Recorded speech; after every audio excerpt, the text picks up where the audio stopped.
Kayne, the whole sort of battle between security and compliance is ongoing. We've heard the line of compliance doesn't equal security. We've heard the opposite. What's happening here that this dynamic keeps going over and over and over again?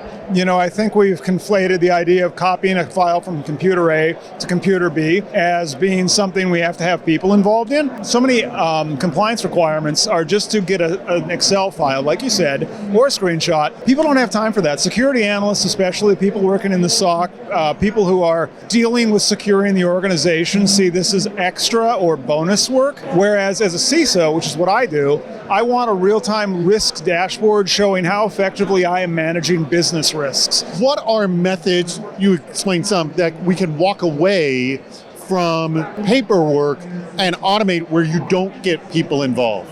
I think we need to automate the simple bits. So if it's literally get an API call, put it in a file, evaluate it, automate it, test it, that can all be done automatically. You can link that to your risks so you can then see how effectively you're mitigating your risks. And then people can actually focus on the parts of their jobs that require intuition and require human elements.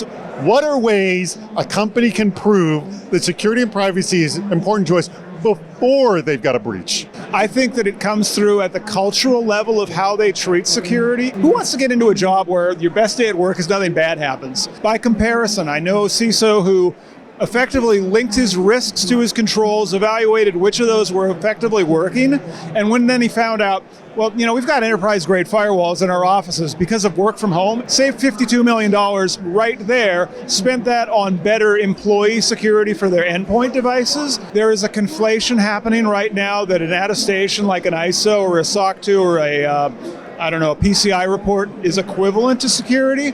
I think that that's table stakes for security. Companies need to go above and beyond that. Business risk and cyber risk are not separate things. Many companies are literally advertising their security posture, their privacy posture as well.